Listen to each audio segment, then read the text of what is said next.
T Siddique ഇവിടെ വനം വകുപ്പിന്റെ വാഹനം ആക്രമിച്ചതിനും ഉദ്യോഗസ്ഥരെ ആക്രമിച്ചതിന് കേസ് എന്ന് പറയുന്നു. പോലീസ് ഉദ്യോഗസ്ഥരെ കല്ലെറിഞ്ഞതിന് കേസ്. പോലീസ് ദൃശ്യങ്ങൾ പരിശോധിക്കുകയാണ്. ജാമ്യമില്ലാ വകുപ്പ് പ്രകാരം കേസെടുക്കും. എത്ര പേർക്കെതിരെ കേസെടുക്കുമെന്ന് കാത്തിരുന്ന് കാണണം. കാട്ടുപന്നിയെ പേടിക്കണം, കാട്ടാനയെ പേടിക്കണം, സകലമാന വന്യമൃഗങ്ങളെ പേടിക്കണം, ഒടുവിൽ ദാ കേസും പേടിക്കണം. ശ്രീ ടി സിദ്ദിഖ്,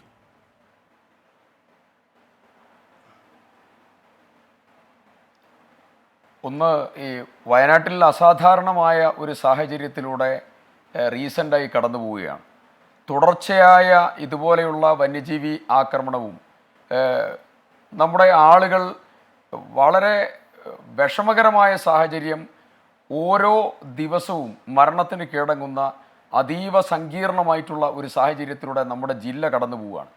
റീസെൻ്റായിട്ട് ലക്ഷ്മണൻ്റെ മരണം, അജീഷിൻ്റെ ചാരികതയിൽ അജീഷിൻ്റെ മരണം, പ്രജീഷ് അതിനു മുമ്പേ കടുവ ഭക്ഷിക്കുന്നതായിട്ടുള്ള സാഹചര്യം വന്നു.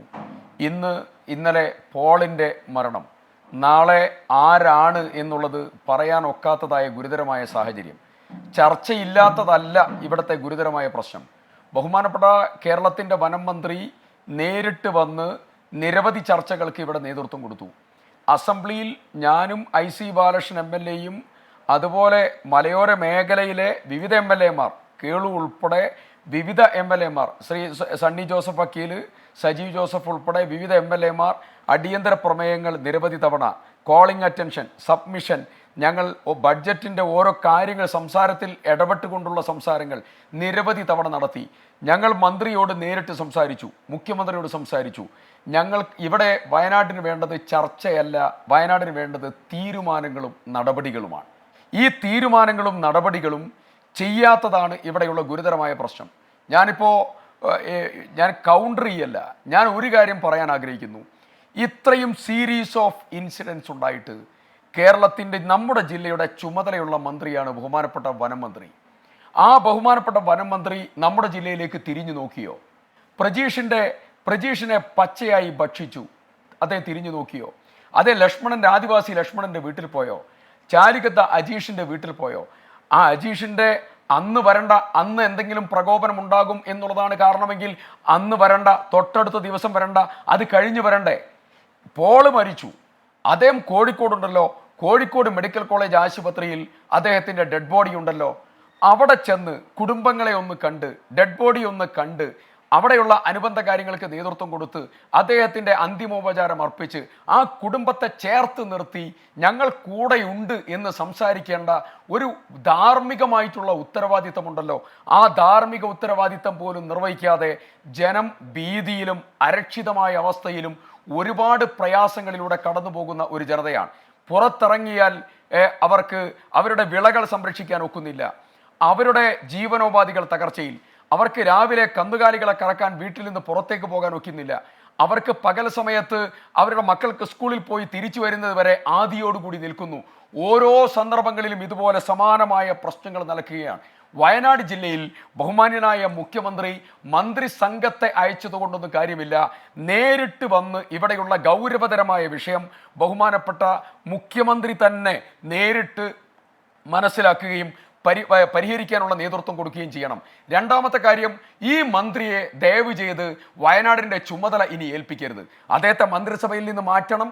അദ്ദേഹത്തെ ഈ ജില്ലയുടെ ചുമതല ഒരു വൈകാരികതയുമില്ലാത്ത, വയനാടിൻ്റെ സെൻറ്റിമെൻറ്റ്സ് ഏറ്റെടുക്കാൻ ഒരു ശേഷിയുമില്ലാത്ത ഈ മന്ത്രിയെ ദയവ് ചെയ്ത് മന്ത്രിസ്ഥാനത്ത് നിന്ന് മാറ്റണം. എന്ന് രാഷ്ട്രീയമല്ല, രാഷ്ട്രീയമൊക്കെ മാറ്റിവെക്കാം. ഞാൻ കൽപ്പറ്റ നിയോജകമണ്ഡലത്തിൻ്റെ MLA-യാണ്. പക്ഷേ എനിക്ക് മാനന്തവാടിയിലും എനിക്ക് ഇന്ന് പുൽപ്പള്ളിയിലും ഞാൻ മനസ്സിലാക്കുന്നത് വയനാട്ടിൽ ഈ കാലയളവിൽ വനം മന്ത്രി പലയാവർത്തി വന്നു പോകുന്നുണ്ട്. ഞാൻ മനസ്സിലാക്കുന്നത് ശരിയാണ്, സബ്ജക്ട് കറക്ഷൻ മനസ്സിലാക്കുന്നത് ശരിയാണെങ്കിൽ പാർട്ടി പരിപാടിക്ക് അടക്കം വയനാട്ടിൽ മന്ത്രി വന്നു പോകുന്നുണ്ട്. എന്താണ് ആ വീട്ടിലേക്കൊന്ന് പോയാ എന്ന് പറഞ്ഞാൽ ഈ 38 വയസ്സുള്ള ക്ഷീര കർഷകനെ കിലോമീറ്റർ കടിച്ചു വലിച്ചു കൊണ്ടുപോയി മുക്കാലും തിന്ന ബോഡി കിട്ടിയതാണ് വീട്ടുകാർക്ക്. എന്തൊരു വേദനയാണ് ആ വീട്ടിലുണ്ടാവുക. അവിടെ പോയിരുന്നു 10 നിമിഷം മിണ്ടാതിരുന്നിട്ട് പോയാൽ, ഒന്ന് സംസാരിക്കണ്ട, മൗനമായി 10 നിമിഷം ഇരുന്നിട്ട് ഇറങ്ങിപ്പോയാൽ എന്താ ഉണ്ടാവുക മന്ത്രിക്ക്? സിദ്ദിഖ്,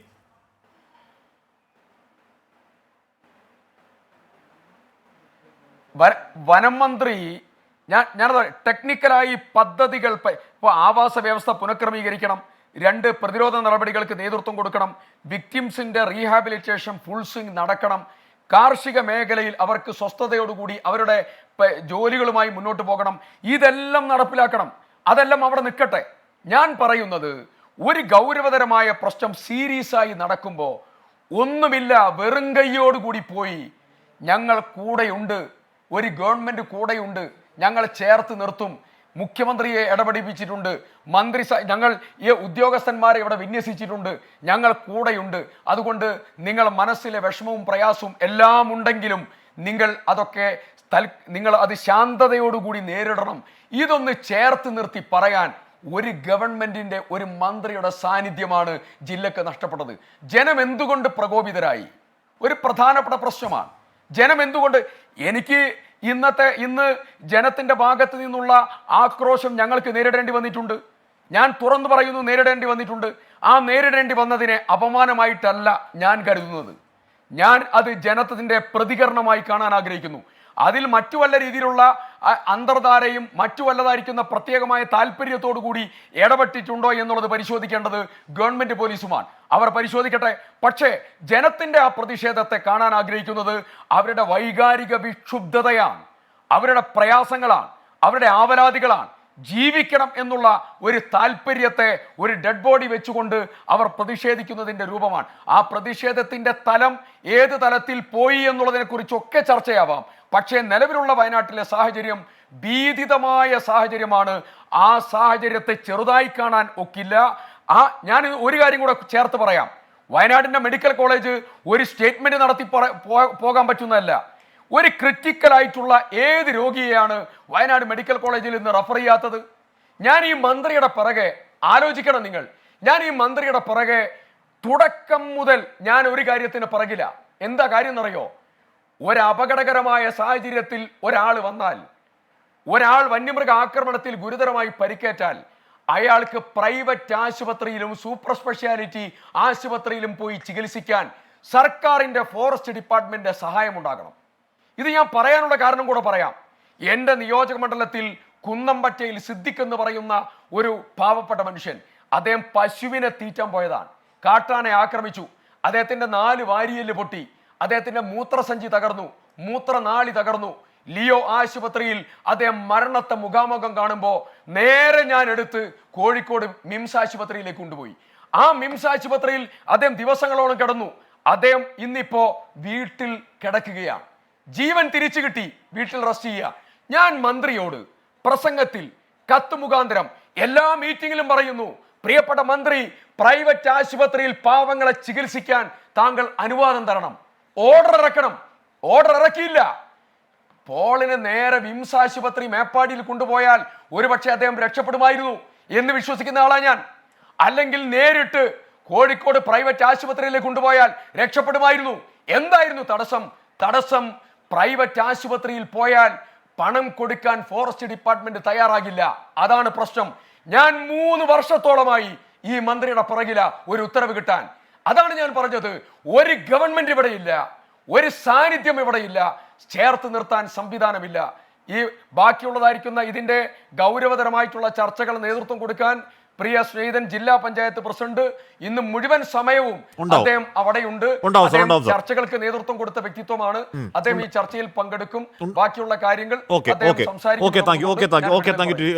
സിദ്ദിഖ്, ഞാൻ സംശാദ് മരക്കാറിലേക്കും അലക്സ് ഒഴിയിലേക്ക് എത്തും. പക്ഷേ ഈ പറഞ്ഞ എല്ലാ സാങ്കേതികൾക്കും അപ്പുറം ആവർത്തിച്ച് മരണമുണ്ടാകുമ്പോൾ വനം മന്ത്രി അവിടേക്കൊന്ന് പോവുക, അവിടെ അവരെ ഒന്ന് സമാശ്വസിപ്പിക്കുക എന്നുള്ളത് ബേസിക് മനുഷ്യാവകാശമാണ്, ഒരു ബേസിക് മനുഷ്യത്വമാണ്. അത് മന്ത്രി ചെയ്യുന്നില്ലെങ്കിൽ പരമകഷ്ടമെന്നേ പറയാനുള്ളൂ. ഞാൻ തിരികെ ചെറിയൊരു ഇടവേളയ്ക്ക് ശേഷം